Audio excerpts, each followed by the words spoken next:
Tuesday, the mayor is the best new comedy. Okay, I have goosebumps. He's an outsider who's been voted in. Dishonest media. Soul of Detroit Is a smash hit. It's on everyone's must-watch list. It's sweet and funny. Mayor promised a new music center. We're going to name it after someone we all love. Sean Windsor? We'll figure it out later. The Mayor. New episode Tuesday after. Soul of Detroit. You ask interrogative questions. out of my face. It's gone. What are you doing? Come on. That is not paid for by them. That is paid for by the people of Detroit. You might be qualified, ML. I'm not qualified for this job. Let me tell you something. You want to go right now? Okay? You want to go right now, Albert? Hey kids, it's your old pal ML Elric back once again with ML Soul of Detroit. I'm joined by Mark Fellhauer, Sean Windsor. Joe Zuber is the invisible man, the invisible hand, steering our economy towards prosperity.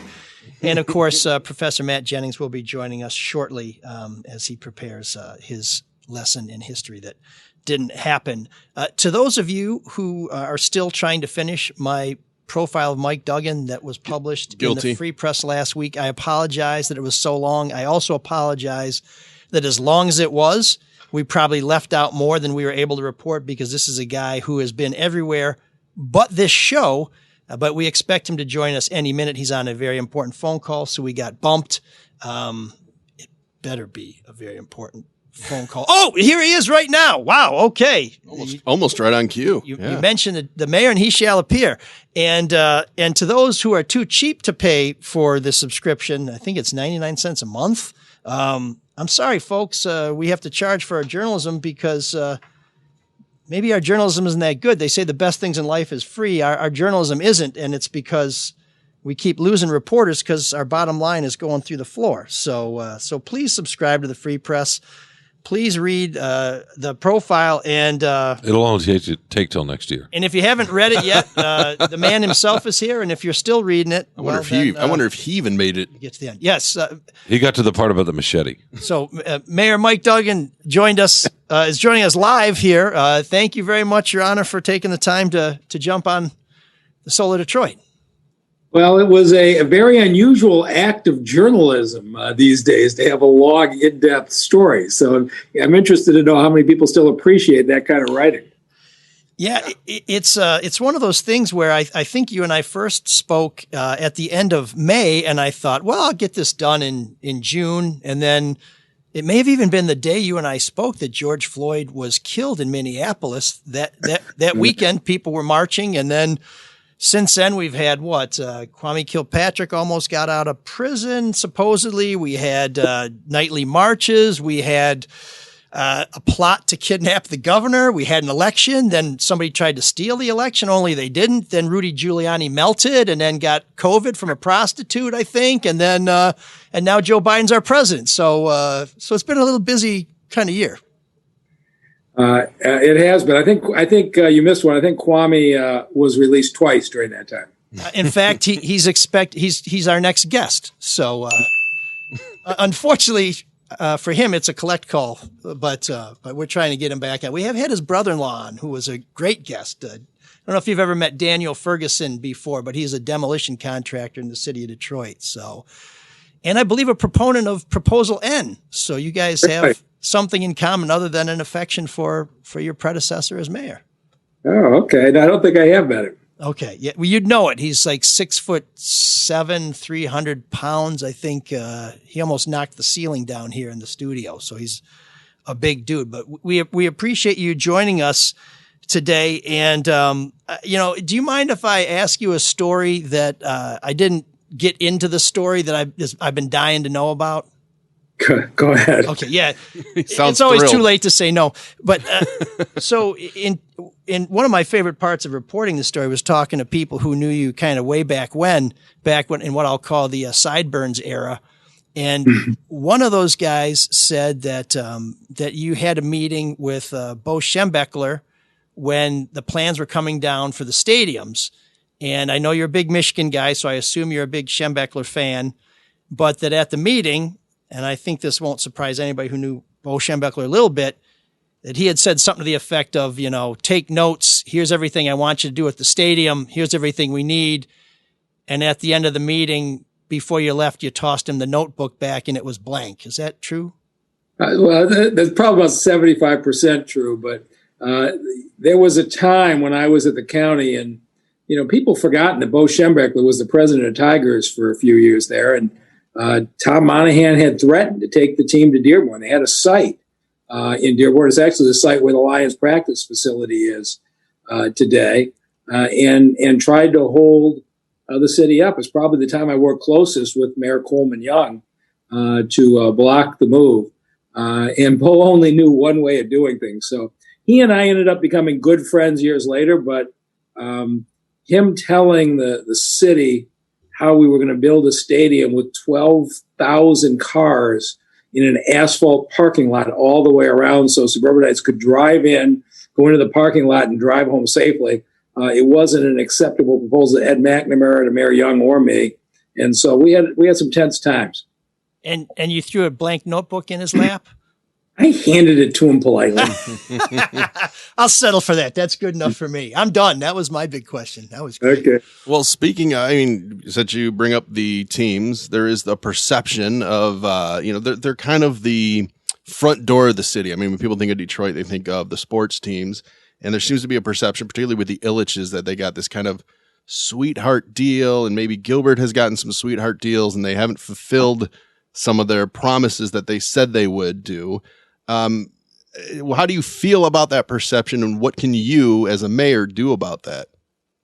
Well, I deal with reality, but I don't know if you saw, I think it might have been your paper, ML, but there was a story in this past week where Chris Ilitch's proposal to renovate a number of older buildings and create affordable housing was endorsed by many of their longest standing critics.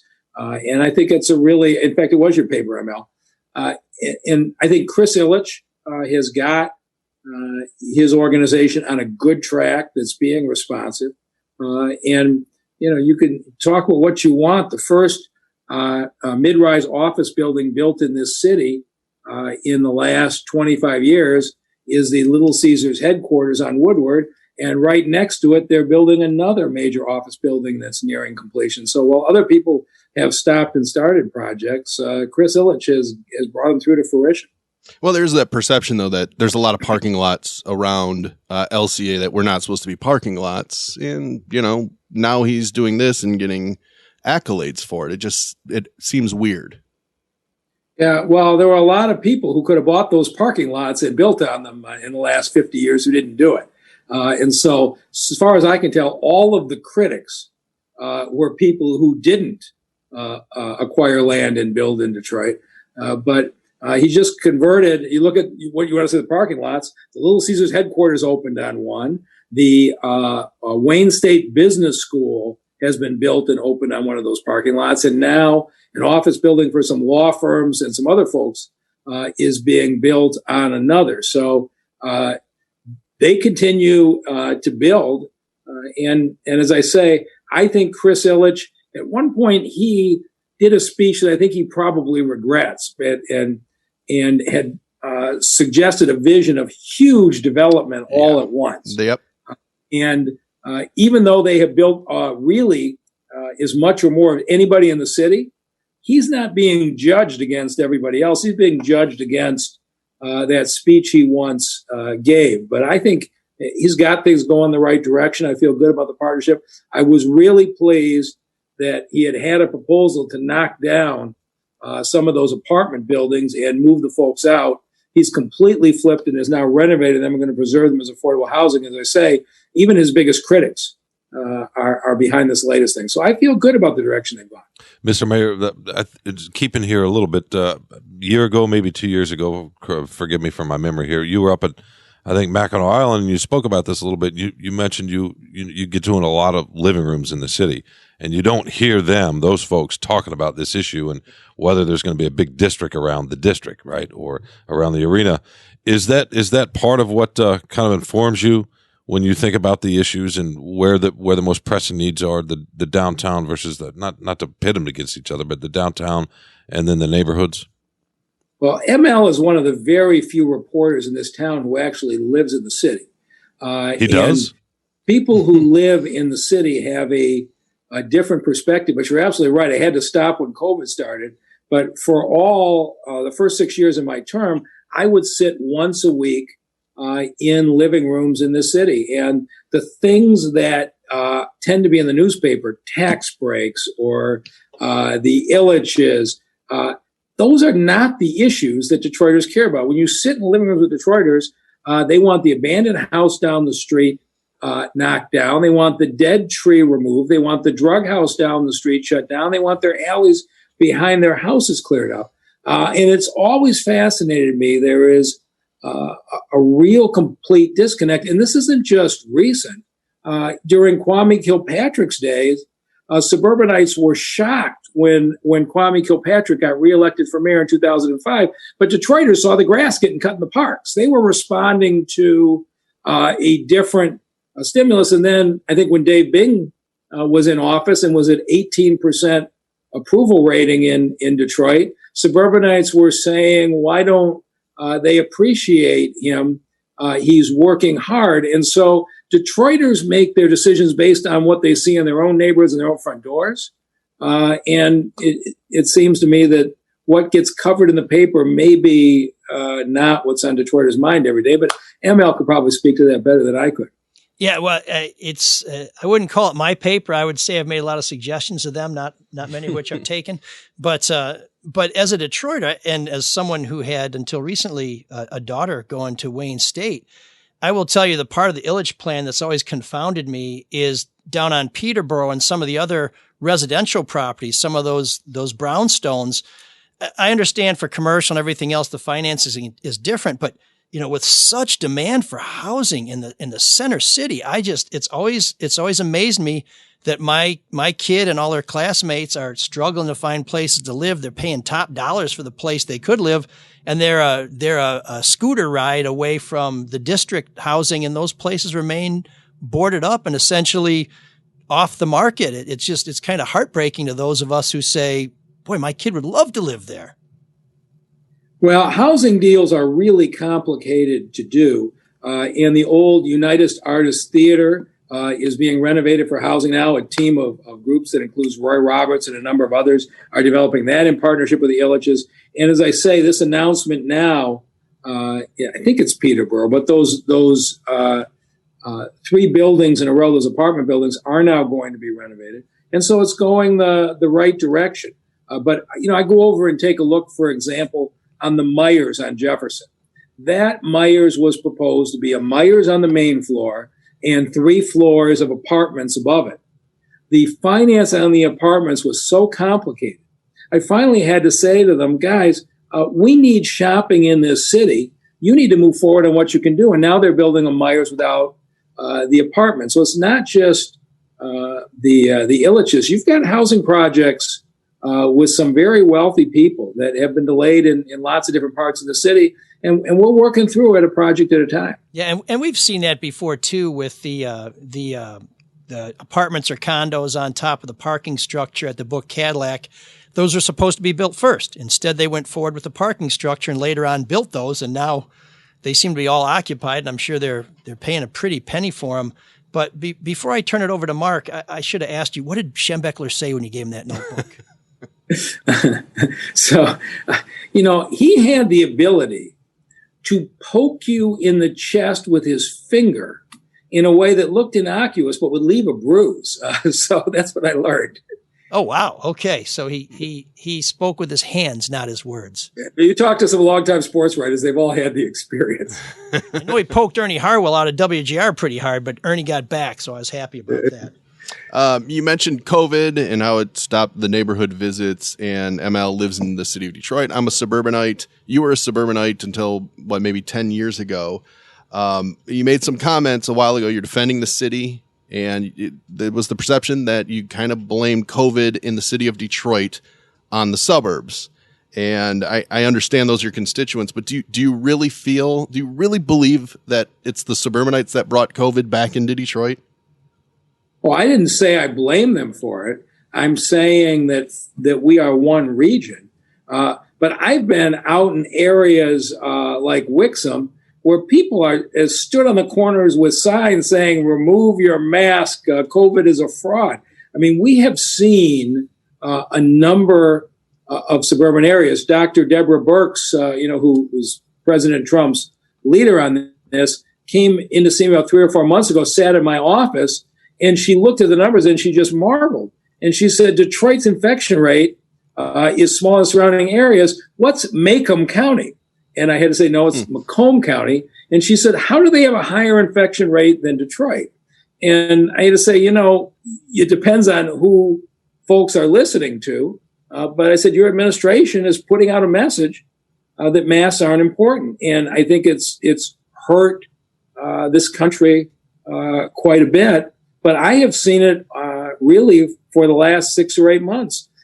When you're in the suburbs, there is significantly less mask wearing than there is in the city of Detroit. And this is the evidence that behavior matters. There's no reason why the most densely populated area where people ride on buses in Detroit has got half the infection rate of these surrounding communities. My point really was to say to suburbanites, we're one region, take it seriously. And that was the message I was trying to get across. And I talked to Dave Coulter later, and he's been trying to get the same message across to his constituents. I would just like to add real quickly, I actually did a story back in the late spring, and I spent an entire day, actually a weekend, a couple of days, driving all over. I live out in the Ann Arbor area, and I went all the way east and all the way up north to northern Oakland County. And it really depended on the suburbs. So it wasn't broadly through the suburbs. You're right about Wixom. It was that way in Brighton, Howell, some of those areas. In the city of Detroit, most folks were in masks. But some of the suburbs in Oakland County, there were just as many masks that I saw. Now that was all anecdotal. But you could almost, I hate to say this, but it was political, really. Yeah. I mean, it was. The suburbs that were kind of more conservatives, there were fewer masks. I mean, that was my experience, by the way. Right, you're right. And Dave Coulter made the same point when he called me afterwards. He said, there's as many masks in Ferndale as there are in Detroit. You shouldn't generalize Oakland County. And he was right. And you're right in your observation. My point wasn't to worry about blame. My point was to say to the people who live in the suburbs, behavior matters. And if you want to protect people you care about, you need to modify your behavior. Whether my comments helped or not, I don't know. But what I said was true. Well, there's that, there is a little bit of a history of Detroit versus the suburbs. So I'm sure that's why it would rub people the wrong way out in the suburbs and maybe say, we spend a lot of money down there. And one of the places where people like to spend money in the city are a lot of small businesses, small restaurants, which are obviously clearly struggling because of COVID. Is there anything the city can do in terms, grants or helping get loans to some of these small businesses? Is there anything that can happen? Oh, yeah. Well, we did, $10 or $15 million in grants and loans to the small businesses, kept them afloat through the first wave. And, of course, the federal government actually did a good job on the original CARES package with the Paycheck Protection Program, kept a lot of people employed, kept a lot of businesses going.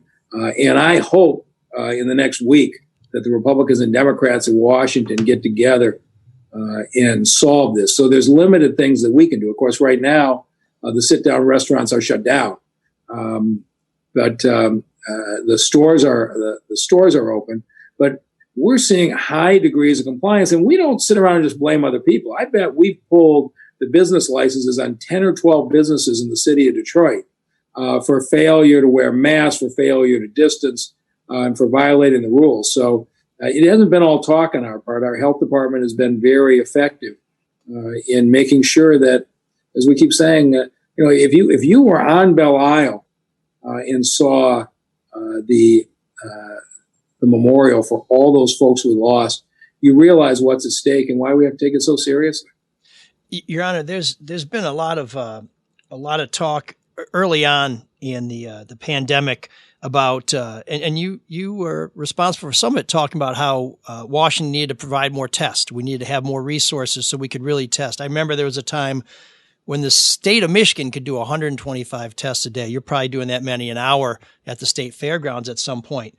But as things progressed, you really didn't have much to say about what was coming out of Washington. And then more recently, you've had more to say about Washington failing to basically set a national policy to still provide some of the resources that local businesses and governments need.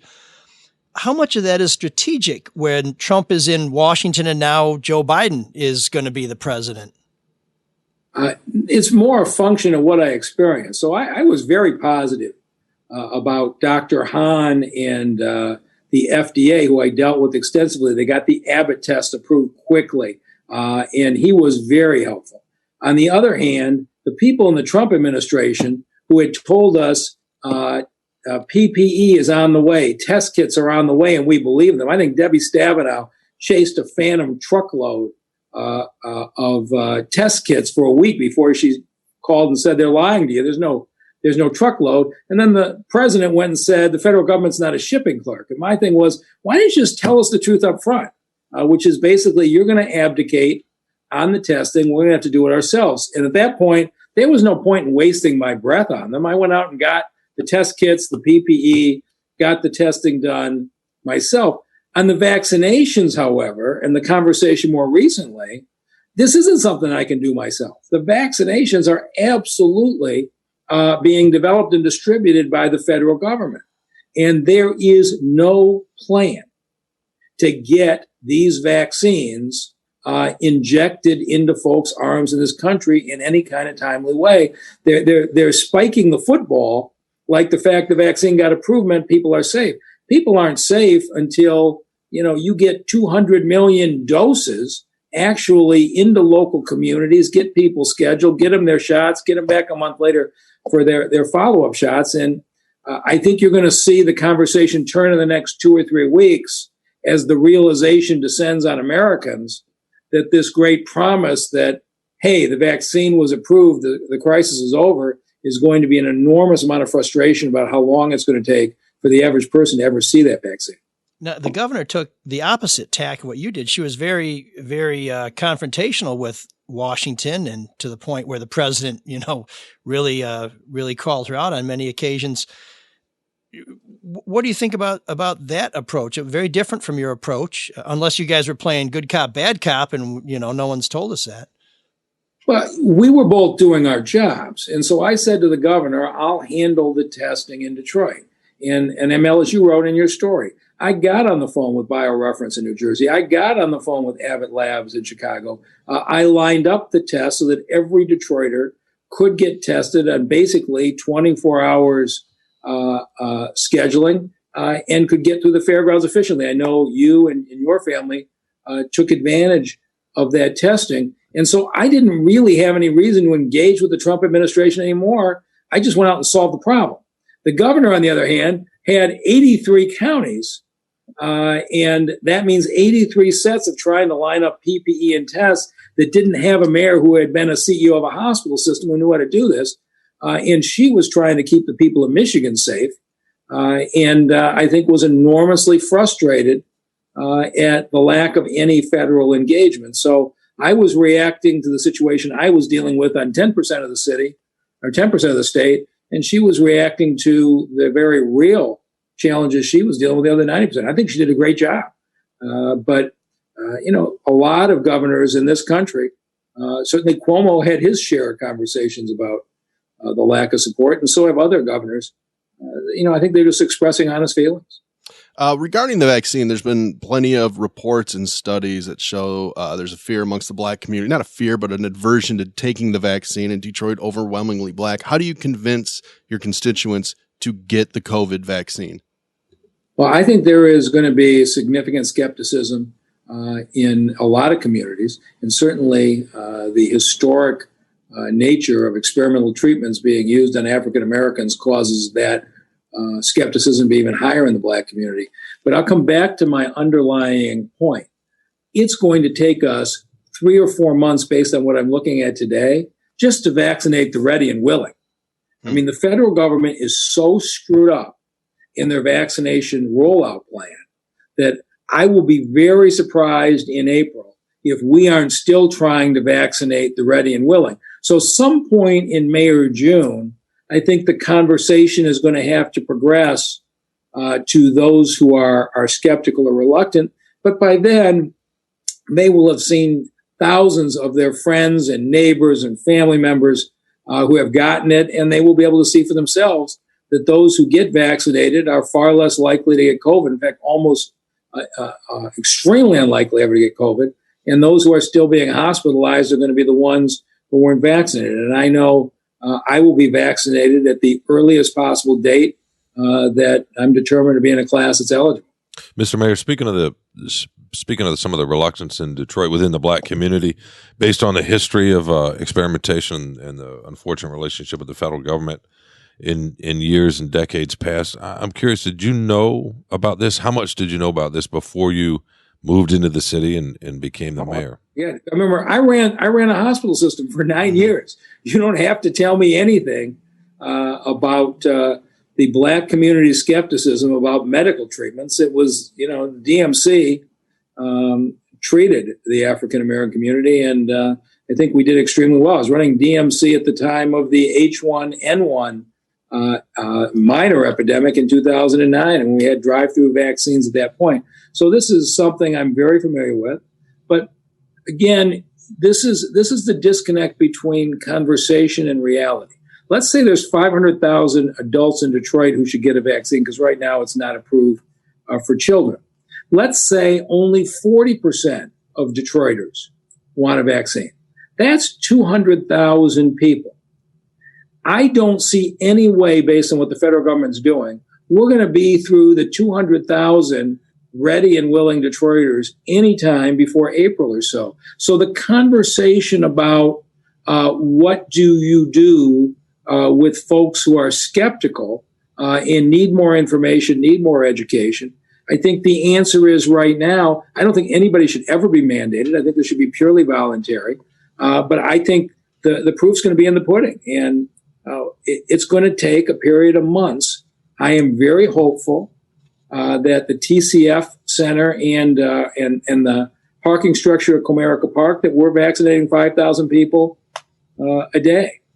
I'm hopeful that we get to that point when the supply is there. Is that supply there in March? Is that supply in April? Nobody can tell us yet. With your experience at the DMC, and it kind of gave you the background in that particular area regarding the African-American community in Detroit, what have you learned as your time in mayor, coming from where you came from, Livonia, which is obviously one of the whitest, I'm sorry, I don't mean to chuckle, one of the whitest cities in America by percentage. I remember Free Press doing a story about that 15 years ago. But from your sense, your perspective, what have you learned? What has changed as a white mayor in a majority black city in your mind? Yeah.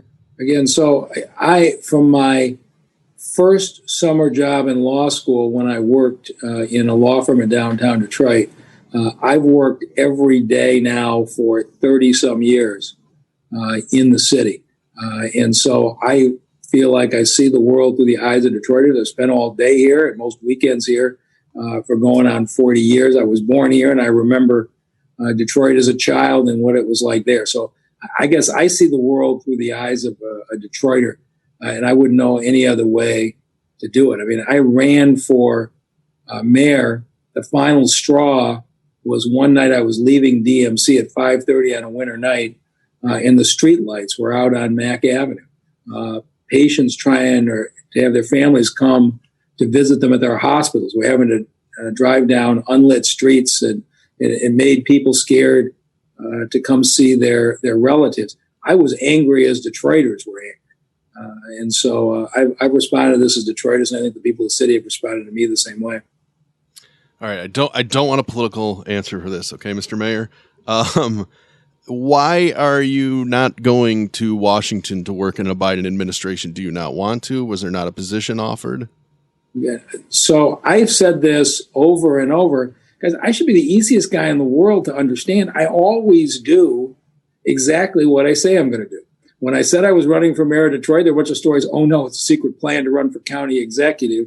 He can't be running for mayor. Then we got into 2017, 2018. He's running for governor. I said, no, I'm not. I love the people of the city. I'm committed to the city. There's no chance I'll run for governor. It didn't stop all the speculation. And I was the first elected official in Michigan to endorse my friend Joe Biden. And I told him then that I love the people of this city. I have a job that I have to finish, and that what I really want is a partner in the White House. And he understood that, and I've committed to the people of the city. I'm going to stay and finish the job. And if they want to hire me for 4 more years, I'll stay 4 more. Your Honor, in fairness, my understanding is back before you first ran for mayor, when you bought your house on the west side and people were talking about that you were telling people, at least privately, oh, no, I'm just moving to the city. I'm not thinking about running for mayor. So all I said was that buying a house was not a declaration of candidacy, and it wasn't. And so when I moved to Palmer Woods, I was thinking about it, but at the time, the city of Detroit was under an emergency manager. I had no intention of running for mayor if there was an emergency manager running the city. And so, ML, I don't know if you remember the sequence, but in November of 2012, the voters of the state of Michigan threw out the emergency manager law. They repealed it. They actually thought democracy was something that worked. I then declared I was running for mayor, thinking the emergency manager law was gone. The state legislature, 6 weeks later, in a lame duck session, repassed the same law that the voters had rejected, something that I think probably Rick Snyder deeply regrets today for a lot of reasons. But I was certainly leaving options open. But my thought was, if the emergency manager were gone, I intended to run for mayor. I didn't intend to be treated like Dave Bing and sit in an office with nothing to do all day. So if you had left after the sale of the DMC to Vanguard, I think you said you agreed to stay on for a couple of years. You would have still been, I'm not saying you're an old guy now, but you would have been a very young guy. What would you have done after leaving the DMC? I don't know that I ever would have left the DMC. So Vanguard wanted a commitment from me as part of the deal that I would stay 2 years after the sale was complete. And I committed to that because I thought the $850 million investment in Detroit hospitals was worth it. But, I love being at the DMC. I got to tell you, there's no better place to work than a healthcare system. Everybody who you meet in a hospital, they chose that job because something in their heart said they want to help people. And to be able to work with folks like that every day was a great experience, a great job, and I loved it. Now, I don't know how long. I never anticipated Vanguard selling to Tenet, and I never could have worked for Tenet. But I hadn't really thought about what I was going to do next. The people that work in hospitals are great, but has healthcare become too much about making money, particularly in the healthcare system? When you say too much, when I started to get active in healthcare issues in 1987, when I worked for the county, Vern Anthony, who was a former county and city health department director, said to me, "Don't be idealistic. Healthcare is about the pursuit of the reimbursement dollar." So that's what she told me in 1987. I've certainly found out it's been true ever since. And really good systems, and I think Henry Ford is doing a fine job of that right now, can blend the pursuit of reimbursement and a good financial bottom line with good things for the community. And a lot of others do too. Trinity and Ascension. You got a number of them. I don't mean to pick one out, but you've got a number of them that do a really nice job of balancing, making sure they're financially stable, but also serving the community.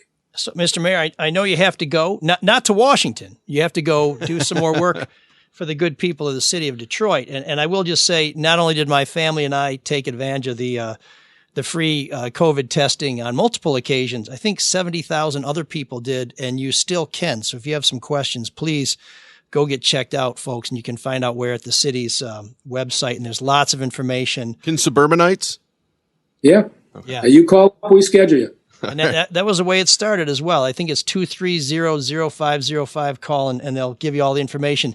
As someone who's now on the hook for, along with 700,000 other people, $250 million in bond money for demolition, the big demolition push you started was fueled in a large part by money from Washington in the Obama-Biden administration. Now that we have a Biden-Harris administration and there's talk of a stimulus and jump-starting cities and sending money places, what are the chances that we get that kind of dough and they say, you know what, Mr. Duggan, why don't you spend that $250 million on something else, or just plain old don't spend it and lower some taxes a bit?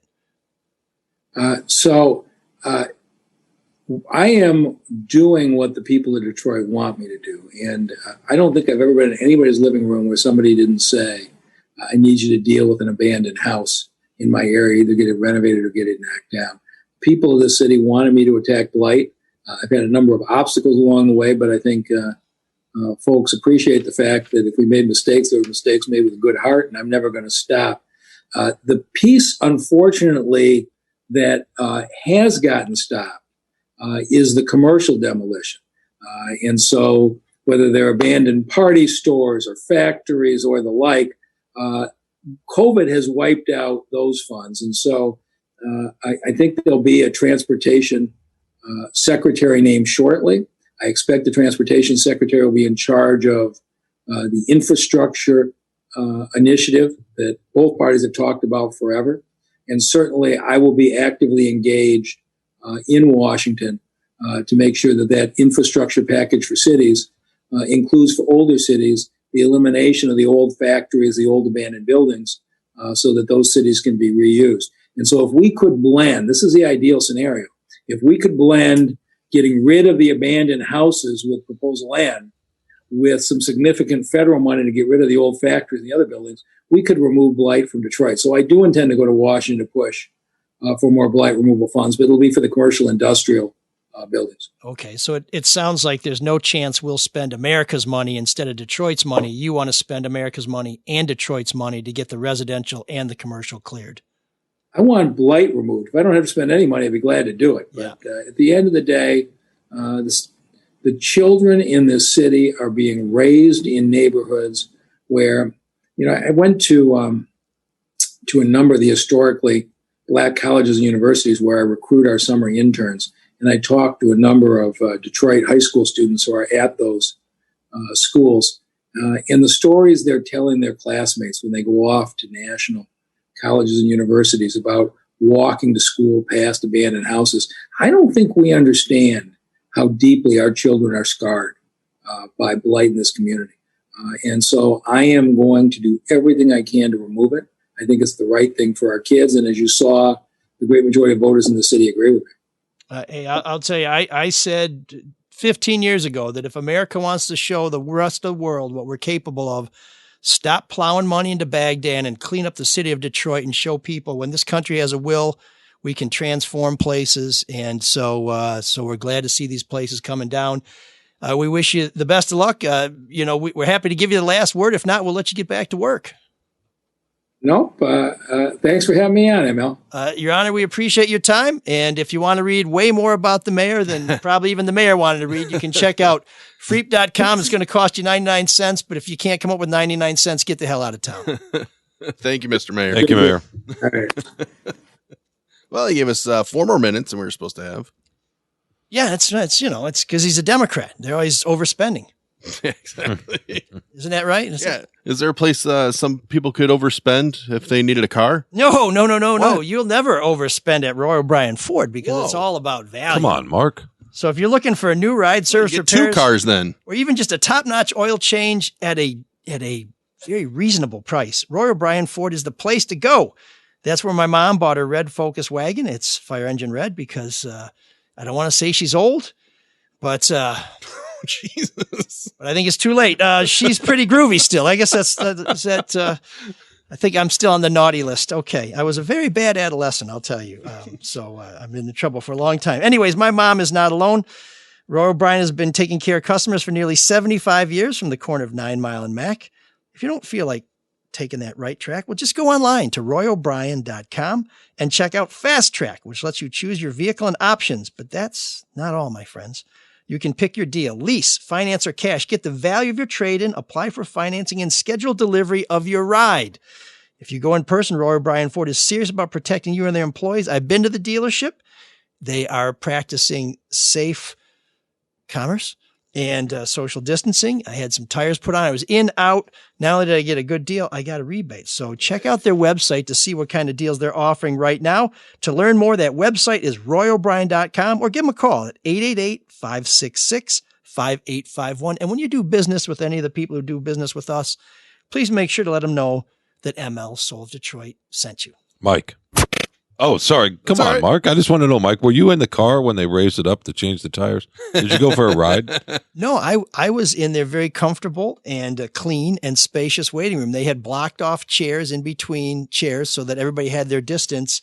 And they had a little work desk, like a Formica top that I could swivel over And put your feet up on. And I did the show notes for one of our shows right there. Wow. Nice. I was just curious. I thought maybe you went for a little up and down ride in the garage on the hydraulic, pump. Now there was a place, and it's still open on the east side. It was called Brody's Mufflers at the time. Now it's an oil change place where you'd drive onto this thing. It was massive, and it would rotate, and your car would rotate to get in front of the oil change station or the muffler station. Oh, cool. And it was sort of like there's like the Bat Cave. Yes, exactly. Yeah. It was exactly like the Bat Cave, and you can still see this place. I think it's at like Guilford and East Warren, next to the BK Lounge, the Burger King, and that was the coolest. I used to like to go with my grandpa to get his car washed, and we would watch as the car would go down the car wash, and we would just sit there and walk along with it. That was always cool.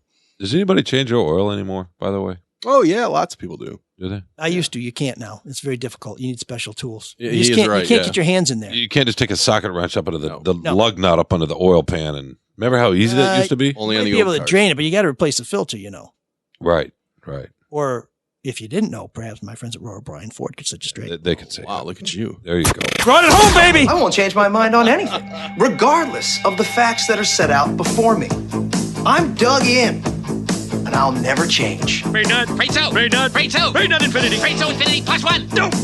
So I was really disappointed that we didn't have a little more time to ask the mayor when he plans to get vaccinated, but I think it was pretty clear from what he was telling us that he doesn't know yet when he's going to get vaccinated. And I think when he announced that he was running for a third term last week, he said he would be one of the first people to get vaccinated, but now he's saying when he's in one of the first groups to be eligible. Mm-hmm. So a little evolution in that thinking there. I don't know if that's because somebody said, hey, it sounds like you're jumping the line like a lot of people got on the Trump administration for doing, and they changed their mind, or if it's just we're not sure. We're not sure because I'll take that vaccine as soon as it's available, and not just because I have this great idea to get people to take the vaccine. So I have been feeling miserable for the last 4 days because I got the second shot in the 2-shot shingles vaccine, and the first shot made me feel like I had the flu for a day. And the second one has been kicking my ass for 4 days straight now. And they say that will be the same problem with the COVID-19 vaccination, that the first one will make you sick, the second will make you sicker. And my feeling is, with the reluctance that you guys both touched upon. What is your definition of sick, though?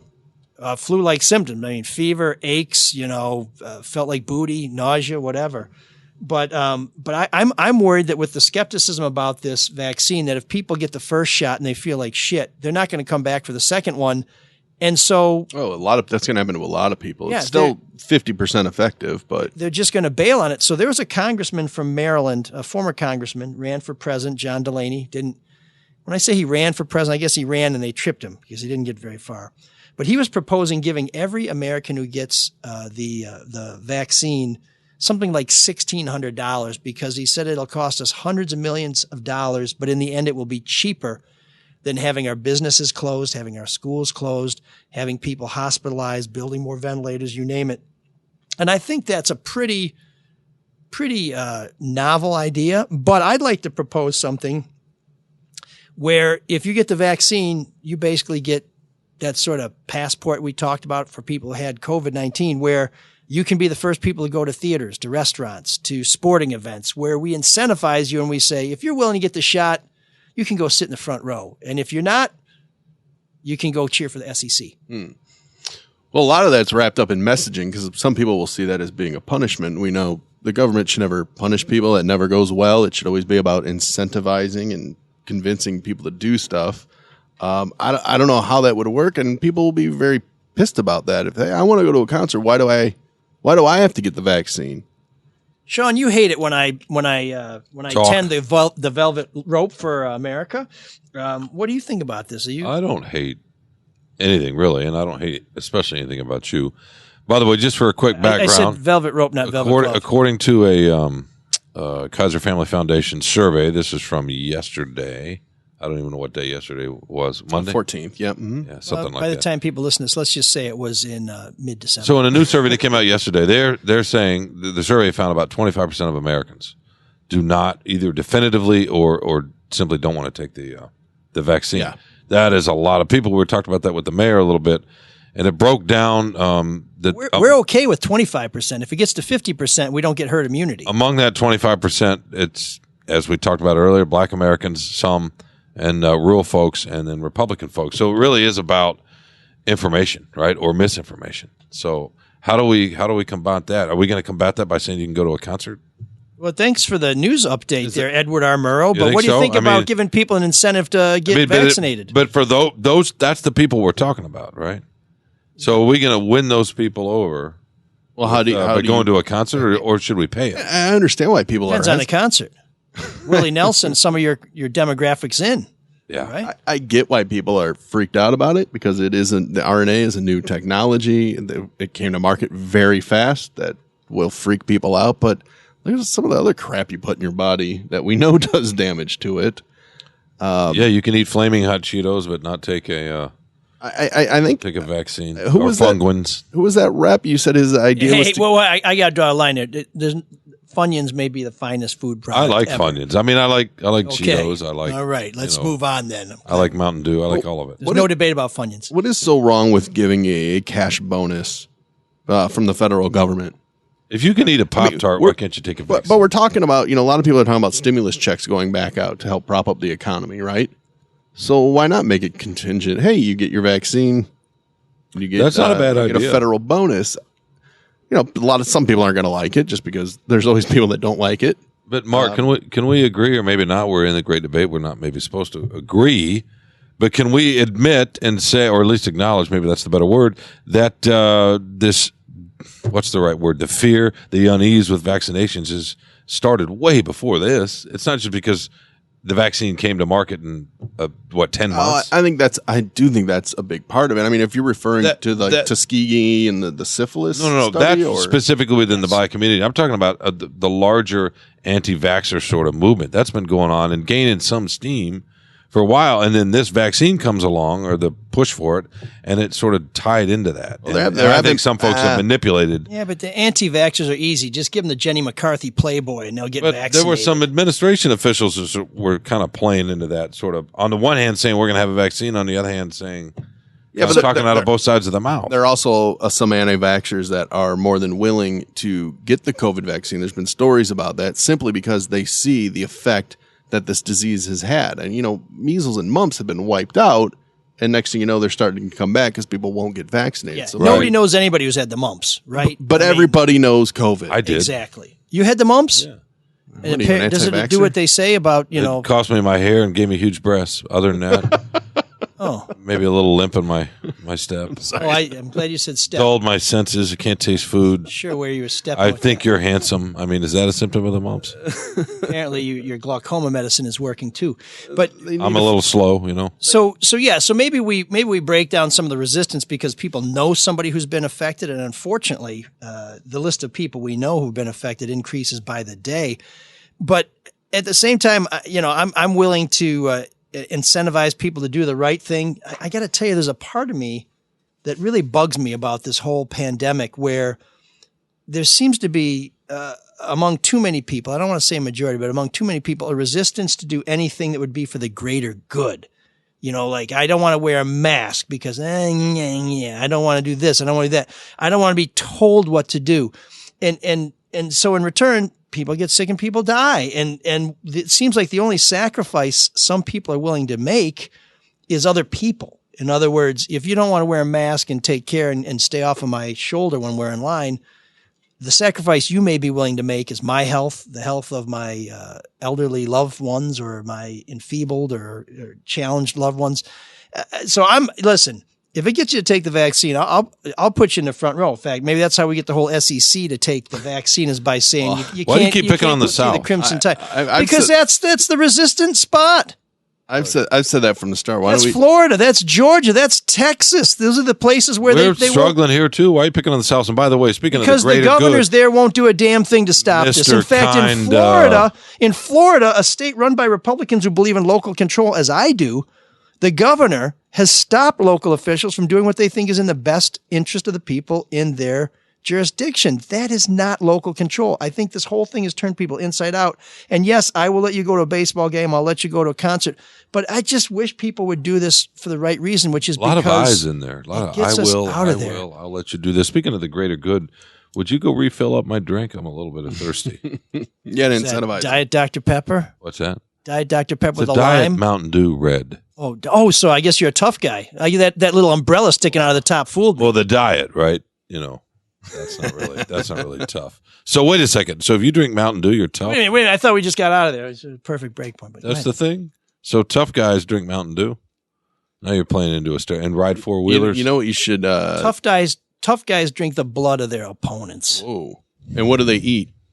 Don't make me sigh into this microphone, please. And what do they eat? They eat the dreams of those who stand against them. I was trying to set you up for a segue into the butchery read. Oh shit! I thought you were setting me up for Conan the Barbarian. Remember, what are the best things in life? Conan. Okay, focus. To see your enemies driven before you, and to hear the lamentation. Why don't you of their let women? Mark read the butchery? You can go get me something to drink. Since you're so concerned about If I'm drinking the blood of my victims, can I eat their meats? Not victims. Those who stand. Are you talking about organ meats? Okay, let me rephrase my question. Can you read the butchery? You know, the thing is, I don't want to put such a high-minded and convivial place where they only know joy and spreading of joy so close to our contentious discussion about giving people free tickets to go see the Oklahoma Sooners. I know they're not in the big. That's not the SEC. At least. So you went a little bit west. So. I know. I guess the answer to my question was no. I was just testing Sean. Anyways, the butchery, whether you have been. I don't want to go there either. Let me make this simple because some things in life are simple as much as we try and make them difficult. like this read. Please go ahead. The butcher on Orchard Lake Road, just west of Middle Belt, is the damn finest butcher shop you'll ever go to. And it's a market.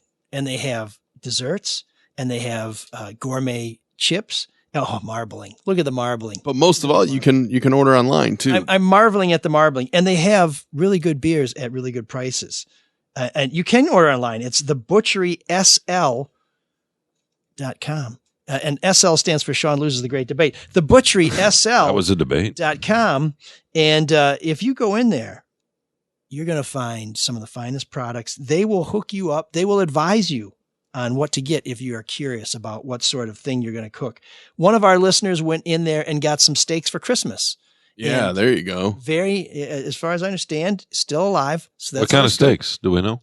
I'll tell you what they weren't. They weren't missteaks. Okay. They were good steaks.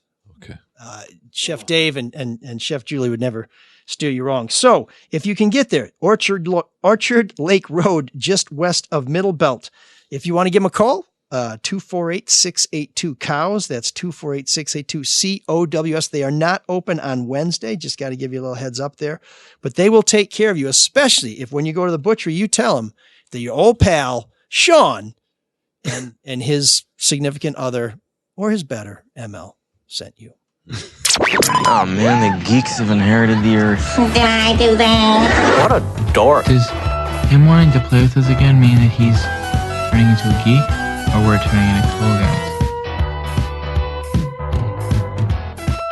guys? The butchery is really good, and so are some of our other sponsors. Yeah, this guy's not a geek. It's Luke Nowacki. A formidable foe. A formidable fellow. I know ML's all set with his money.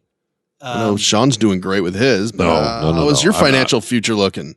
If you want to get rich like these two guys, you need to call our buddy Luke Nowacki at Pinnacle Wealth Strategies. He can help you find a way to provide for your retirement future that may or may not involve reading through sex messages from the former mayor or from selling more Kwame Sutras or however Sean makes all his bucks. Call Luke 248-663-4748. Luke's going to help you get ready for the future. Tell you where you want to put it. You want to put your money in equities. You want to put them in bonds. What's going on with COVID, all that fun stuff. He will make it. Well, how will he make it, ML? Well, if you call Luke, let me tell you, he will not put you on the Sean plan, which involves plasma.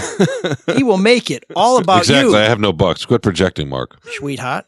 Securities and investment advisory services offered through Royal Alliance Associates, Inc., member FINRA SIPC. Royal Alliance Associates, Inc. is separately owned, and other entities and or marketing names, products, or services referenced here are independent of Royal Alliance Associates, Inc. You always get the sense that Sean wants to eat the rich, but I know he does like that Wagyu beef at the butchery. And that I like everything at the butchery. Snake River Farms, something. Yeah. Yes. It's actually Snake River Farms. They cut up Evel Knievel into little pieces, and he's very tender despite all the scar tissue. That's Snake River Canyon Farms. Jumping. Oh, what? Wrong snake. Okay, sorry about that. They'll set you straight there. So Geek of the Week. Is anybody ready? Who wants to lead off? I can go first. I don't mind going. Well, you're going to win, so you can go last. Sean, do you want to go first? Preordained. I'll go first. You sure? Yeah, because I'm really pissed off at United Airlines. UA. Do you know what United? Because they haven't blocked the middle seats. Aren't they the friendly skies? No, but do you know what United Airlines? Have you seen this story? What they did to this family who was connecting through Denver on their way to Newark? If it was in the Free Press, I read it. They kicked them off the plane. They told them, you are banned from United Airlines forever flying. And the reason why was because they had a 2-year-old with them who would not wear a mask. A 2-year-old. Well, you guys had kids. I thought they said that for kids that young, they advise that you not wear a mask. Well, United Airlines says everyone must wear a mask. And they were trying to put it on the 2-year-old. They were holding it up to her face. And the flight attendant's like, nope, not good enough. And the person at the gate said, nope, you're not allowed to fly United Airlines. You're banned forever. The worst part is, too, their luggage, including the car seat for the 2-year-old, were on the plane and they wouldn't get it off for them. So United Airlines, who has been through plenty of things lately, like with Dr. Dow, remember when they dragged that guy off the plane who was screaming because he had to go home?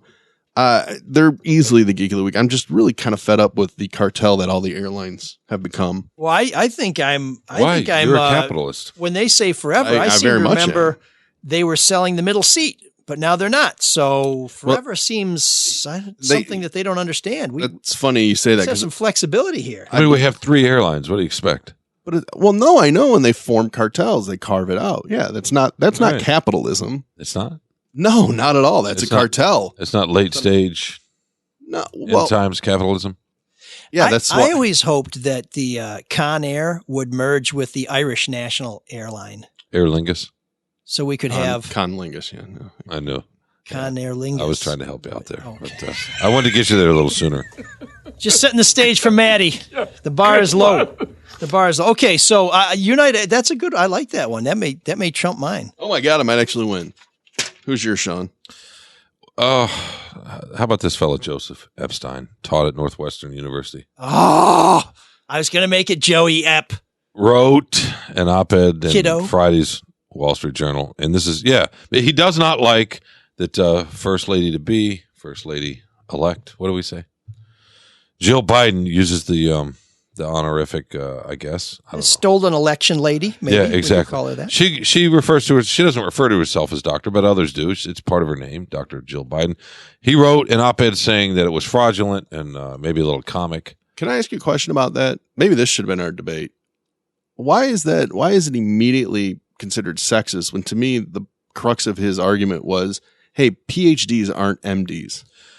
Here's how he started. I think it's a weak. I know he started with Kiddo, and no, he didn't. He said, "Madam First Lady, Mrs. Biden, Jill, Kiddo." Yeah, no, very demeaning. Of course, a bit of advice after the colon. Dr. Jill Biden, he wrote, sounds and feels fraudulent. Not to say a touch comic. Okay, fine. I don't. Obviously, the Kiddo is hugely sexist. The president-elect used that, but that's his wife. In any case, whatever. Epstein did that. What really pisses me off, he's all fired is the reaction, right? And the opportunity by some to say, okay. Yeah, me too. Right? The reaction of it being automatically deemed sexist wouldn't. Well, of course, if you're going to say Kiddo, but then the reaction, and then the opinion page editor at the Wall Street Journal said, well, this is obviously part of a scheme or a strategy by the Biden transition team. Right? Trying to lay out some kind of rules. No, it was just an organic response from pissed off women on Twitter. Why does that have to mean that that's some kind of part of the Democratic response, official response? It's not. It's ridiculous. Women were rightfully pissed and they showed it. So what? You know, my biggest problem with Epstein is he tries to compare his honorary degree with the PhD that she earned over a number of years. Well, never mind the fact that it's classist and he's pissing all over Delaware University, whatever. So it's classist too. I just think once again, it's an easy thing for the new administration coming in to say that's sexist. It's just that's low hanging. But they didn't. This was an organic reaction. Oh, there were plenty of prepared comments by people. In elected You mean office. they prepared comments after the fact? They were 95% of it was just pissed off women on God. Even that sounds sexist on Twitter, right? Well, women can be pissed off or Facebook, but it wasn't some kind of coordinated attack. It was just people going like, "Come on, you don't say to the first lady to be kiddo." So are you making him your geek because you think he's sexist, because you think he's disrespectful, or because his argument He's not is even my specious? geek. He's just a jerk. I mean, he's not my geek. It's the response. Well, this is the Geek of the Week segment, so it'd be good if we could get to your geek. No, before. the geeks are the like Mark, the people that are responding. No, it's not Mark. Wait a minute. Let me check the rundown. I think I said it might have been Mark at one point. No, I said praises Mark. Damn it! No, it was the op-ed editor who said no, this is part of the Biden transition team when it was clearly not. That was then used by Shapiro and Marco Rubio and and Ted Cruz, everybody else jumping in saying, look, the Democrats are already doing this. When it was just a bunch of people out there saying, hey, maybe don't use kiddo. So there we go. Your Geek of the Week is somewhat nebulous, but a group of people who did some stuff that you didn't like. Is that? Did I get that right? So who's the winner? It wasn't Epstein, but it was the. I mean, it was sort of Epstein. Okay. So who's the winner then, ML? Who's yours? Your choice? Well, general category, election outcome deniers who are challenging Holocaust deniers in their lunacy and the threat they pose to our democracy. But there are none that I've seen worse than Thomas McInerney, who is a retired lieutenant general who claims that the 305th Military Intelligence Battalion are working with loony lawyer Sidney Powell. She's the one who used to hang out with Melting Rudy before even the president, and Rudy booted her so Rudy could sit with that. And I should apologize. That woman was not a prostitute who sat with Rudy at the Michigan Capitol. I believe she was a former exotic dancer, and she did send video of herself having sex with a gentleman to that gentleman's ex. So not a prostitute, very sophisticated woman. At any rate, Powell and Trump determined this general is working with Powell and Trump, and he says that they are working with the 305th Military Intelligence Battalion to determine that Iran and China manipulate election results. There are too many problems with that crackpot notion to go into right here because we're running very long. But chief among them is that the battalion is an entry-level training unit that has not had an operational mission since, wait for it, World War II, the big one, the last great war. And an Army intelligence officer says that the battalion, or official, says the battalion does not collect, analyze, or provide intelligence in any way. But wait, say the conspiracy theorists, that's what makes them so perfect for this mission.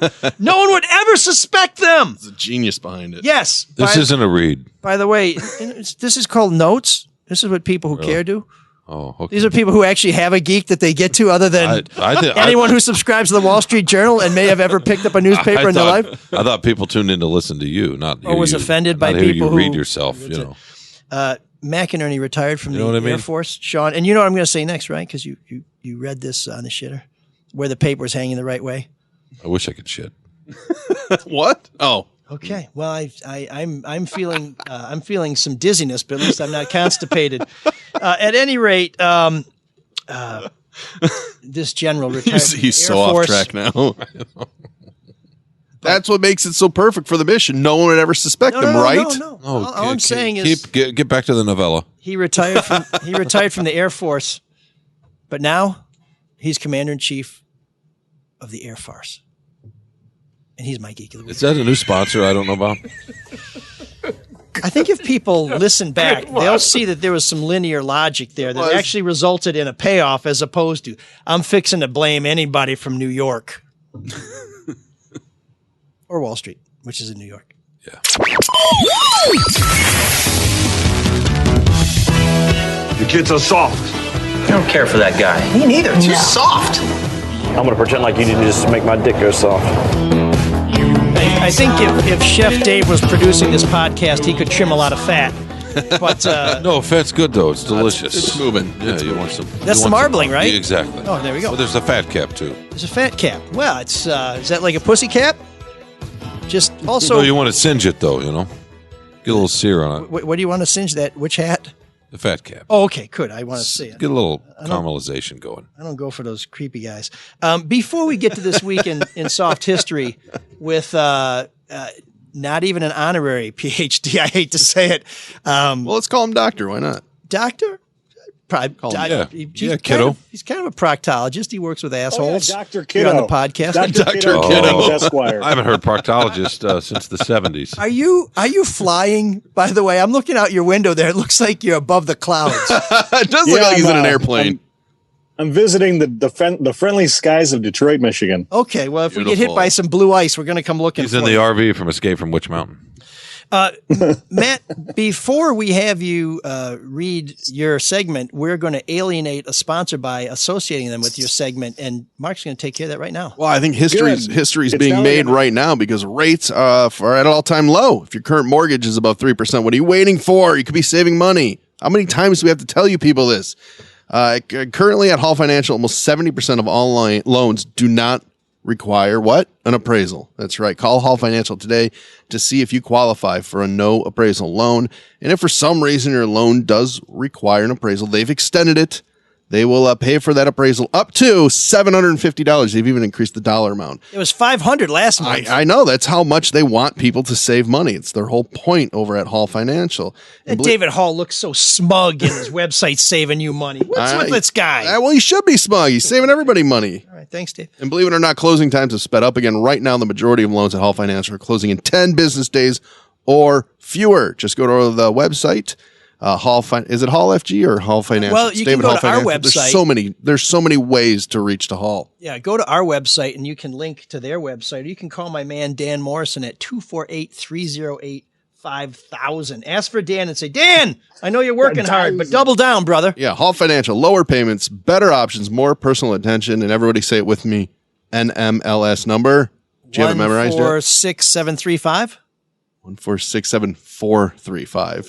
That's pretty good. I'm very impressed by that. Damn, I think my Sean's not, but my I recall may have been affected. No, I think that's awesome. I'm just looking at the pictures of Matt here. By the battering I just took from Sean Windsor. No, it's not really pictures though. Is this Duck Dynasty all of a sudden? Well, I think he looks good, man. I like the camo. Where you at, Matt? Of course you do. What's wrong? There I'm he on is. Lynch Road. What are you, halfway through a gherkin there? What's going on? You like the camo. You like misogynistic people saying kiddo. You not like misogynistic. You like capitalism. Well, you like airlines being able to do whatever they want. If you criticize one woman, it does not make you misogynistic. You want the airlines to be able to kick off poor little 2-year-olds. No, I don't. In the name of capitalism. Quite opposite. They should have just kicked the 2-year-old off, let the family fly. There you go. There you go. I like that. Free babysitting. Tender meat. What do you got today, Matt? Well, to answer your question, I am in Detroit right now. I'm on Lynch Road, right by Van Dyke. Okay, that's Detroit enough. Chassis lot. What are you doing? A book signing there or something? Yeah, come on All over. right. The Doomsday Book. What do I have for you today? Well, I got three. You know, Manscaping is one of our sponsors. Yeah, his beard's getting huge. Of course, look at. Yeah, it is. I got 3 average jokes, so I hope you're ready. Oh, I love average. Great. I thought they were outstanding. Well, thank you. And I promised to try not to interrupt you as you deliver them because they are good. He's sandbagging how funny the jokes are. It's going to make him better. Oh, lowered expectations. I like it. The only problem with that, when you under-promise, you have to over-deliver. So quality, not Great. quantity, Matt. That's the theme this week. Yeah, and why don't you go use the bathroom, Sean, while I get started? All right, let's hear. This is a setup for you. Let's hear these terrible, horrible jokes that no one will laugh at. All right, this week, Ronald Reagan. And they are good. I don't want anybody to interrupt him. Let him do his jokes. This week, Ronald Reagan started his first job as a lifeguard. Because if we interrupt him, he'll start from the beginning again instead of just picking up where he left off. This week, Ronald Reagan started his first job as a lifeguard. See what I tell you. Keep going. In 6 years. And in 6 years, he saved 77 people from drowning. Coincidentally, the 77 people he saved all had grandchildren who bullied some kid named John Hinckley. That's the irony.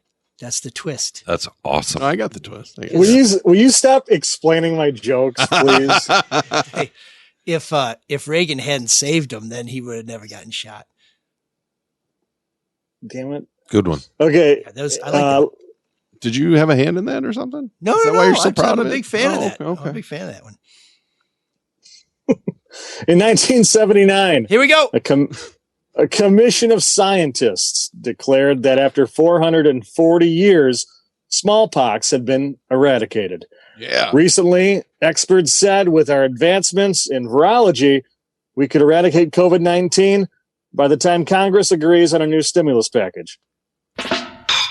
Biting. Very political topical. Commentary. I Very love it. incisive commentary, Yes. cloaked as humor. That's the way to reach people. Yes. You should be hosting the Late Show on CBS.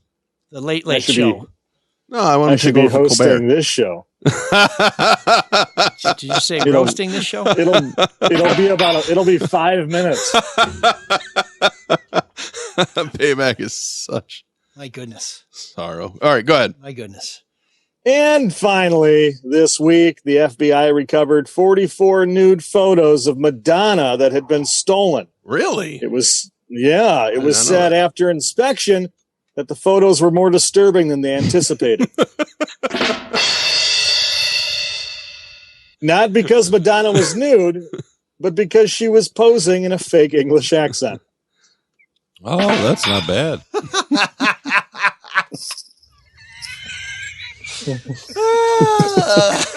Well done. Good one. Well done. I think the original punchline was because she was clearly a supporter of the Bush family, but I like the more sophisticated. Wait, no. Wait, okay, who changed that punchline? No, this is the. I did. This is the I punch. did. The original punchline was she was having phone sex with a phone. Oh God, gross! But the creative process sort of took over. Yeah, Bush I'm family. impressed. That's right. I'm impressed. What are you eating? Well, is that celery? I know how easily offended you get, Sean. So I always have like a backup to keep it from being too blue. No, not really offended. Maybe more bored. But what are you eating there, my man? You know, Is that celery? Okay. From the butchery? You know, I just found out. Wow, so you're I found editing out your I got- jokes. You're eating I got- celery. What the fuck is? Oh, excuse me. What's next? I just found out I got gout. Oh, that's next. Lord, Okay. well, that's all that time you're spending at the butcher. So you're not dipping that in pimento cheese. Exactly. I mean, yeah, but too much beer and too much steak. Yeah. But they Where's the got pimento chicken there cheese you're and dipping that into? Produce. No, I'm just eating celery just by itself. Are you dipping it into hummus? I am not dipping it in nothing. I'm a man of my word. When I told my doctor I'm going to clean up my act, I was serious. God, I do that for about a week and then I fall off. Good one, Mark. gentle listeners, both of you who are still listening, please rewind and note the voices who said this was going too long.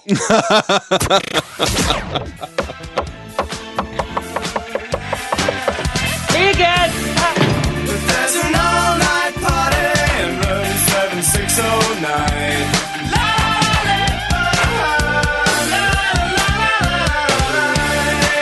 And you can dance together all night if you've got the time.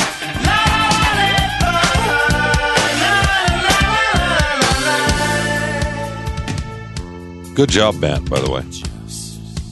I thought those were all funny. Yeah, that's what I'm saying. Good job. Way to go.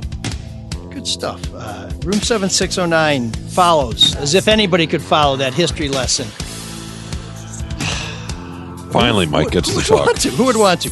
Anyways, to those of you listening now, you know we're about to go off of Facebook Live. If you want to get the full podcast, please always download it. We're at iTunes, Stitcher, Spotify, Google, wherever you get your podcast. And that's the best place to find out our latest new wave hit. It's from the Waitresses, who are giving us a little Christmas ditty called Christmas Wrapping.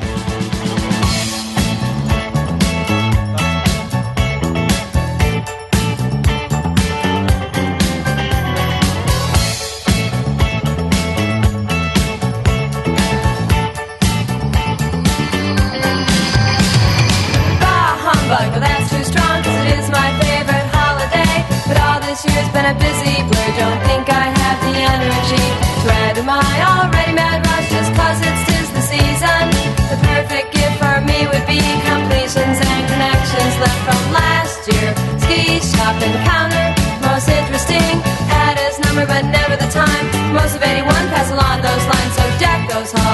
those trees. Raise up cups of Christmas cheer. I just need to catch my breath. Christmas by myself this year.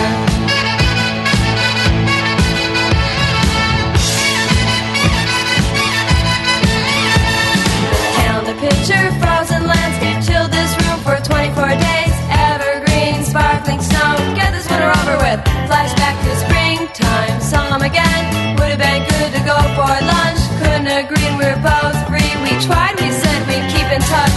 Didn't, of course, till summertime. Out to the beach to his boat, could I join him? No, this time it was me. Sunburn in the 3rd degree. Now the calendar's just one page. Of course I am excited.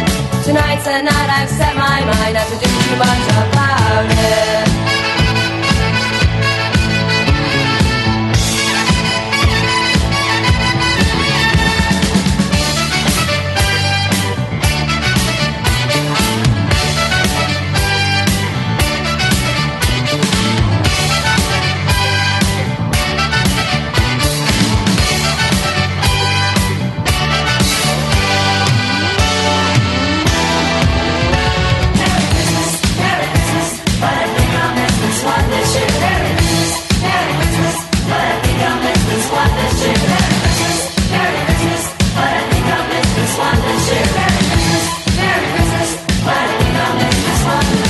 Dashing through the snow, cause I bundled up too tight. Last minute, have to do a few cards, a few calls because it's RSVP.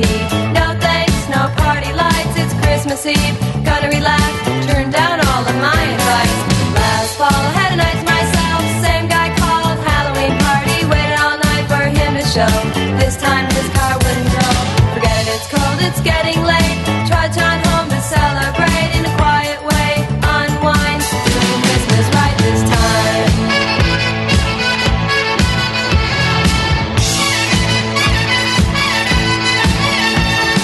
A.P. has provided me with the world's smallest turkey, already in the oven, nice and hot. Oh damn, guess what I forgot? So on with the boots, back out in the snow to the only all-night grocery. When what's my wondering eyes should appear in the line as that guy I've been chasing all year.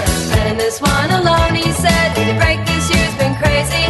I said, me too, but why are you? You mean you forgot cranberries too? Then suddenly we laughed and laughed, caught on to what was happening. That Christmas magic's brought this tale to a very happy ending.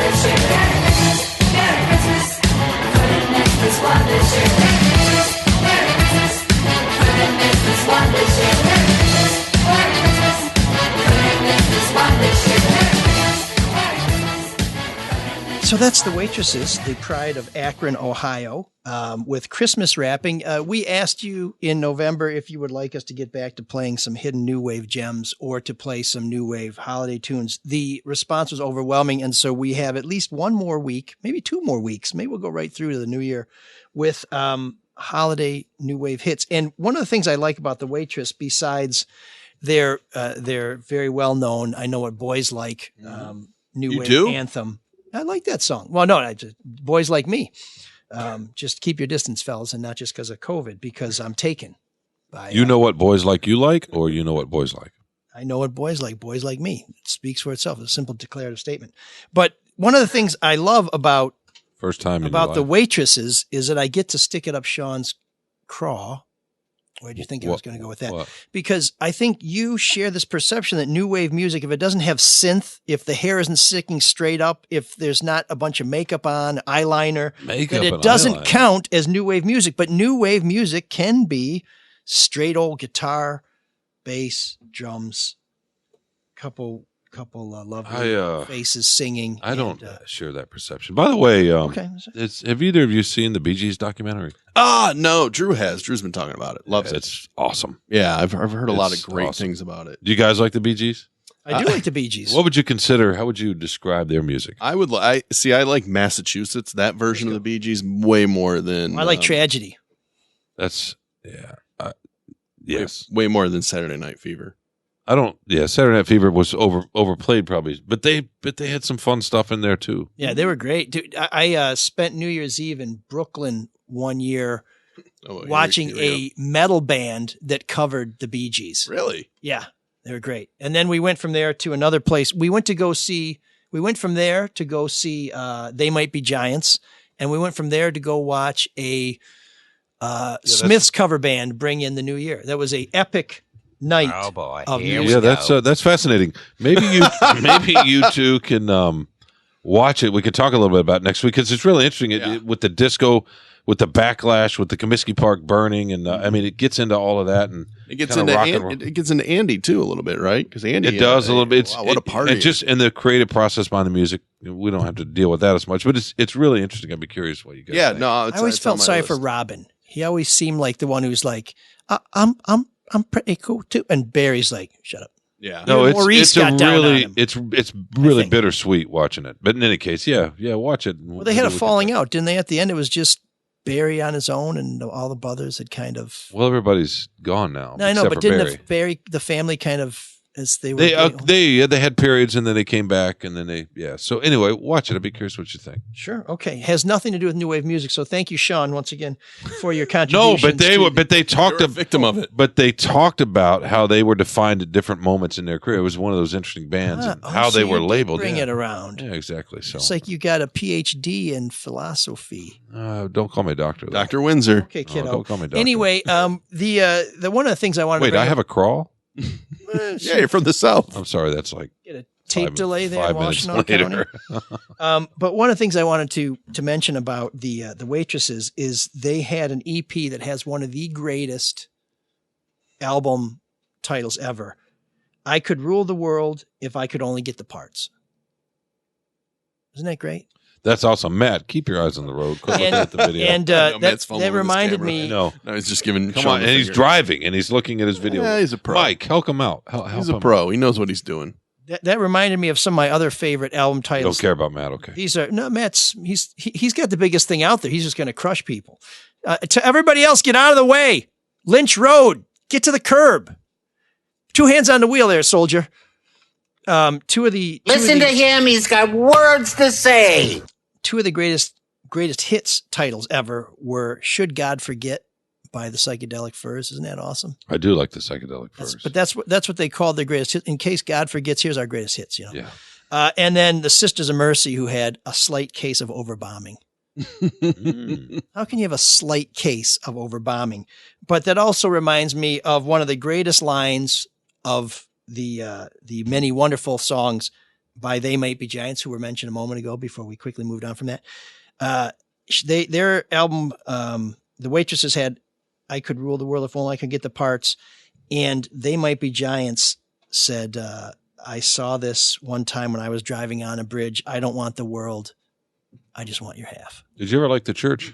I love the Church. I saw them live at the Michigan Theater in Ann Arbor. Oh, nice. We talked about that in a previous podcast. Thanks for keeping up with the current events. I can only remember you singing Triumph, not Triumph. No, maybe it was Triumph. Triumph, yeah. Yeah. Most people who heard that will never forget. Fight the good fight. Or It's in my employ me dreams. again, as it so happens. It's in my dreams. So that's Room 7609. Still time to get some nominations in for your favorite new wave hits. These are the great tunes that we never hear on the radio, even though we're so sick of hearing the same tunes over and over again on the radio. So if you have one, let us know. One of the ones I'm considering is Throwing Muses, although I would say that Throwing Muses are probably a bubble team for me on the whole new wave genre. Any thoughts on Throwing Muses? You can define them however you want. What's the song? What's the Christmas song? It's called, I kind of want to have a little bit of a cliffhanger. It's called Santa Claus. So it's an original? Yes. I believe so. Okay. And I'd rather hear a Christmas cover, but that's fine. There's also They Might Be Giants have a Christmas tune, so maybe we'll play that. Yeah, that's all good. Where's Cyrus? I'm doing fine. Donate, give us money, and okay. Well, tons of feedback this week that we got to get to, but too. first, we want to thank Francis and William for helping to underwrite the show. They have donated by doing a little thing that Mark will share with everybody how to do. To donate? Yeah. It's very simple. It's on mlsoladetroit.com. There's a donate button. It's fixed now. Yeah, so that's really easy. As Morrissey might have said when if he had a podcast, we have been spoiled by the generosity of our Frank. William is a new donor. Frank is a recidivist. But if Morrissey knew that William was supporting this show, he might have said, William, it was really something how you reached into your pocket and made a sacrifice to help keep us on the air. Thank you. That would have been the first draft of one of his lyrics. I'm sure he would have done better with it, but we appreciate your support. Very much so. You can always support the show, and this is one of the most important ways to support the show is if you do any business with our sponsors, or even you just call them up to see if they may be suitable partners for you. Please let them know that you found out about them by listening to ML's Soul of Detroit. And we're a little late in bringing this to your attention this week, but yes, we want you to, if it makes sense, go to manscaped.com, take a look at the Lawnmower 3.0, look at the Weed Whacker, look at their fine shampoo and body wash all in one, look at the crop wipes, look at all the cool, the ball toner. All of it. Good stuff. The ball toner. If you purchase somewhere around $50 worth of stuff, you're going to get a 20% discount and free shipping by using the promo code ML. It's critical that you use the promo code ML. If you send us proof of your purchase, you will have a front row seat. Of course, the seat's in your house and you're sitting in front of the computer. Nobody else is in front of you. It's a front row seat to be in one of our future shows from beginning to end, from our pre-flight checklist to our post-mortem. So we've got a few people who have signed up for that. We'd like to see a few more. It's going to be, I think, illuminating. It'll be fun, and it'll help us keep manscaped.com as a sponsor. So please use that promo code ML. And if you're looking for some great holiday stuff, boy, oh boy, we got some of the coolest long sleeve t-shirts in town. The hoodies are pretty fresh. We've got some beanies to keep your dome from getting frosty. And we also have deals on masks, gaiters, keychains, t-shirts, hockey jerseys, stickers, and autographed copies of the Kwame Sutra. They are suitable gifts for the person in your life that you love, and even those you're not particularly fond of. And you can find all those at Mark? DrewandMikeStore.com. Ah, brother. Load it up. Yep. Thank you for the assist. I'm we very- also yeah, very wish helpful. You would subscribe, share, rate, and love the podcast. But if you hate it, send us a note. Let us know what's on your mind. Rose writes, please get rid of the Matt Jennings portion of your podcast. It is the stupidest bit and adds nothing to your podcast. So Rose, not so sweet there, but Maddie, we're going to keep you on through the holidays because it would be wrong to put you on the street before then. Plus, I don't want you to run over me with that big rig. He's laughing at it. He's got both hands on the wheel too. Just sounds like he knows Rose. Steve unloads on us. He says, Mark, I heard the interview with Ben Blackwell and ML Soul, aka ML Soliloquy of Detroit, and heard you guys talk about Joey Marasso's embarrassing rock photograph from his time at Notre Dame High School in Harper Woods. Thanks for all you guys do to get me through my work days between the Drew and Mike podcast, Soul of Detroit, No BS News. Enjoy and Merry Christmas to you all. P.S. Charlie LaDuff signed my copy of his book, Detroit, An American Autopsy, when he interviewed a friend of mine for a story. When he found out where I worked, he drew devil horns and a tail on the inside image and signed it, Who Painted Jesus Black? Please thank Charlie for me and tell him I got a huge kick out of his artwork and inscription. P.S.S. I also know Jack White's brother, Leo, who Ben Blackwell might know. He's an archivist at Interlochen University and graduate of the Wayne State Archives program. I also know Sylvia Muldoon, who I think knows the Gillises through Holy Redeemer Parish in Detroit. Wow. Sorry for that Elrickian length email. And I will just tell you, Elrickian. this email was out edited down. So now who's long-winded? Steve. Love it. I think Dave might have him beat. Elrickian. Dave weighs in with, Hey, SOD, what I know about the slow work at the Hudson site. Floor space, this is something that one of our listeners asked us to check into. Dave is here with some conjecture. Floor space demand downtown is not hot anymore. It will be again, but COVID, oversaturation of the market, and trying to find new price point, blah, blah, blah. The technical issues. The original parking structure after the demo of the old building was meant to be a static, great construction site for something great in the future, and it has worked out. But the terrible soil underneath the site, And this same toothpaste clay is under the whole city to hit bedrock about 100 to 120 feet down. And the design requiring super high strength, maybe experimental, 14K PSI. Let's just put it this way. He says there's a lot of funky stuff under there. But that's actually interesting. Oh, okay. Well, then I'll go on. 14K PSI concrete to support the structure has caused some pretty massive construction delays due to bad QC results with no motivated money to push the project and the quality of the total project causing issues. The project has slowed down, just the right amount of people, no overtime, no bonuses for hitting project end date. Keep working and we will get there eventually. You probably know it was supposed to be the tallest building in Michigan. Yep. That is canceled due to demand and the structural strength issues per cost per square foot. It will still be awesome and a skyline changer for Detroit. And maybe Charlie was right when he talked about those watercolors. Signed, technical dude at a local concrete construction and training association. That is interesting. awesome. Yeah, it's really interesting. Yeah, because it's kind of that whole thing of we're being lied to. It's supposed to be one thing, and now it's something else, and it's taking forever, and nothing's happening, and now it's at least a little bit of an answer. It just sounds like a huge mess, doesn't it? Based on the reaction of most of what I contribute to the show, next week we'll be doing a special issue on soil. Some people would say structural matters. Some people would say they might have known that stuff or should have known that stuff. That's a good point. Before they committed to it and That's got a lot of breaks for it. Thank you, capitalist. SOD will be the soul of dirt. We'll be back next week with everything you want to know about grub worms, about soil, clay, bedrock, sand, and everyone's favorite, potting soil. That's next week on The Soul of Detroit. A different Dave makes this request. Hey, ML, there's a song by the Payolas that seems to have been scrubbed from the internet, and I can't seem to find out why. The song title is All That I Want Is to Be Your Shadow. It's a jam, and I figured you'd be a good resource to ask, what with you having a Pulitzer ding and best-selling book on Kwame ding, Kilpatrick ding. There's 3 dings towards the quota. Let me know if you find anything out, please. It's driving me crazy. Digging the pod. Thanks, man. So if anybody out there can hook us up with a link to the Payolas, All That I Want Is to Be Your Shadow, we will try and work that into a future show. Finally, Todd offers, thanks for turning me on to Hall Financial. After my original lender told me there was nothing they could do for me, I closed my refinance with Hall last week and was able to drop my mortgage rate from 3.125% down to 2.375%, despite the toothpaste clay under my home. Although I have to confess my delay in sending over the paperwork brought that 10-day average up. Sorry. Come on, Dave. Or Todd. Don't screw up Dave Hall. He doesn't go for that shit. Any voicemails? No. Okay. Well, we could use some voicemails. 313-288-9070. That's 313-Butterfield-89070. We would love to have your voice on our show. Any final notes? Sean, you already covered what you're doing. You said you're doing good. You're eating some beef. You're gouting out. It's good. Yeah, right. Yeah, got to go do a little writing here. Okay. So there's no little writing. There are just little writers. Okay. Something to think about. Whatever you say. The Elrickian thought of the day. It was a little short, though.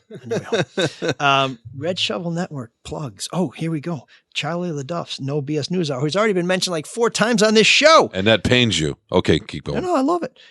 We're trying to catch the slipstream here. We want to bask in his reflected glow. No Filter Sports with Eli, Denny, and Robert. And of course, the Drew and Mike podcast, where they give you a lot of free content, but they don't want to pay 99 cents for that Detroit don't say they profile. Don't say they. Just him. I've signed up. That Drew guy, Red Shovel impresario Drew Lane, who, if he heard his name, is probably saying the next thing he wants to hear is a guy named Cyrus, who, if will be so kind, will take us out. Can Cyrus! you dig that? Can you dig it? Can you dig it? Tuesday. It appears as if local rapper Mike Duggan is mayor of Detroit. You are literally the chief of staff to the mayor. He is the mayor. His political style. You should understand the procedure so that we can actually get some work done. We're gonna wing it. It's freestyle. I am dropping a V-bomb on your budget. Wow. Please let the record show that V-bomb means veto. The Mayor premieres Tuesday.